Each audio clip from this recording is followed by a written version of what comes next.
Hey guys, welcome back to my channel. आप लोगों में से बहुत लोगों ने मुझे पूछा कि इंग्लिश इम्प्रूव कैसे करें। सबका एक ही क्वेश्चन है, इंग्लिश इम्प्रूव कैसे करें। और होना भी चाहिए क्योंकि हम सारे इंग्लिश मीडियम से तो नहीं है। मैं भी नहीं थी इंग्लिश मीडियम से।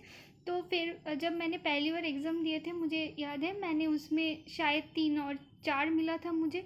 और वो था IBPS क्लर्क 2 साल पहले जब मैंने पहली बार एग्ज़ाम दिया। तो मुझे उस वक्त लग गया था कि अगर मुझे एग्ज़ाम क्रैक करना है, यहाँ तक कि सिर्फ प्रीलिम्स भी क्रैक करना है, तो मुझे इंग्लिश को बहुत अच्छा करना है।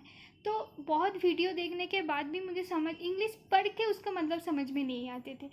तो मुझे किसी ने बताया था कि आप इंग्लिश न्यूज़पेपर स्टार्ट करो, और शायद एक ऐसा लौता तरीका है जिससे आप इंग्लिश सीख सको। तो मैंने क्या किया, द हिंदू को उठा लिया।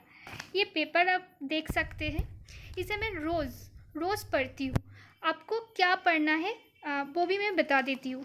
आपको इस न्यूज़पेपर को खोलना है और फिर सीधा चले जाना है एडिटोरियल पेज में।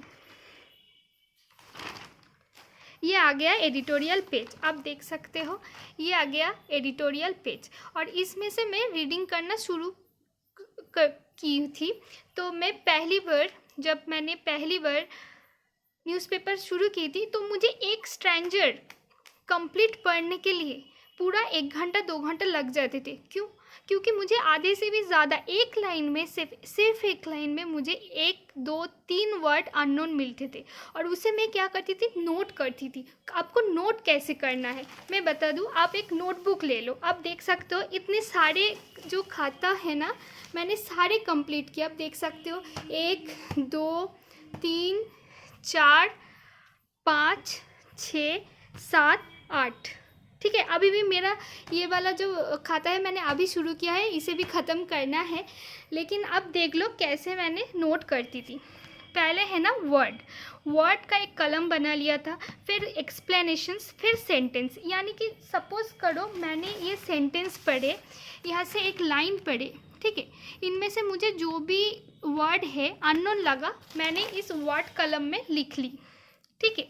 मैंने इस वर्ड कलम में लिख ली। जैसे कि आप देख सकते हो यहाँ पे डिक्शन वर्ड, जो मुझे मेरे लिए कभी अननोन था, तो मैंने लिखा।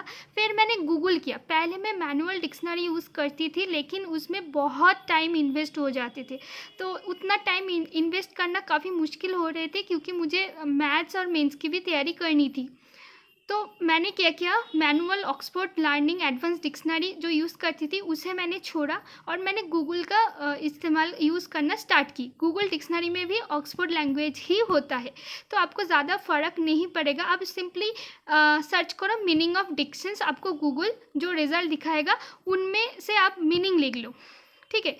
फिर उसका यूज़, मतलब उस वर्ड को एक सेंटेंस में कैसे यूज़ किया जाता है वो लिख लो। फिर क्या करना है, वो गूगल में ही आपको दिख जाएगा, ठीक है। मतलब मीनिंग के नीचे सेंटेंस भी दिया होगा, और आप उसमें से सीख सकते हो। ऐसे लिख लिया। अब आपको क्या करना है, रेगुलर उसको रिवीजन करना है। ऑन द रेगुलर बेसिस आपको वो रिवीजन करना है कंपलसरी है। एकमात्र ऐसा ही चीज़ है जो आपकी इंग्लिश को इम्प्रूव कर सकते हैं। क्या होता है कि एसएससी में जो इंग्लिश आते हैं वो इंग्लिश काफ़ी इजी होता है। ये मेरा पहला खाता है, मतलब जिस दिन मैंने स्टार्ट किया था, तो आप देख सकते हो जैसे कि मुझे इन्वोक का भी मीनिंग नहीं पता था। आप देख सकते हो मुझे स्टार्वेशन का भी मीनिंग नहीं पता था। तो बेसिकली मैं बंगाली मीडियम से हूँ, और मतलब मुझे सॉरी प्लीज़ के अलावा कुछ वर्ड पता ही नहीं था, मतलब ऐसी हाल थी मेरी। तो मैं आज जब IBPS का लास्ट ईयर एग्ज़ाम दिया था, तो मुझे उसमें से प्रीलिम्स में 23 मार्क्स आए थे, और PO का जो एग्ज़ाम दिया था उसमें मुझे 21 IBPS PO का 21 मार्क्स आए थे, जो कि PO के लिए बहुत स्टैंडर्ड हाई होता है। तो मेरा अभी इंग्लिश बहुत ज़्यादा स्ट्रॉन्ग हो गया ऐसा नहीं कहूँगी, लेकिन मुझे 20+ मार्क्स आते हैं। अब अगर आप ये ट्राई करो, कम से कम महीने के लिए आप ऐसा करो। पहला पहला बहुत टाइम लगेगा, बहुत बोरिंग भी लगेगा, लेकिन एक बार आपको कुछ वर्ड्स कुछ दिन के बाद आपको कुछ बहुत सारे वर्ड्स कॉमन आने लगेंगे। तब क्या होगा, आपको पढ़ने में इंटरेस्ट आएगा, क्योंकि आपको बार बार डिक्शनरी नहीं देखनी पड़ेगी तब, और उसमें खुशी भी मिलेगा। आप देखोगे सडनली आपका मार्क्स बहुत ज़्यादा इंक्रीज़ कर गया। मिनिमम तो 10 से 12 तक आपको 2 महीने में इंक्रीज़ हो ही जाएगा। आपको बहुत सारे यूट्यूबर मिल जाएगा, आपको बोलेगा इस मैम को फॉलो करो, उस मैम को फॉलो करो, ये रूल्स पढ़ लो, ये बुक पढ़ लो।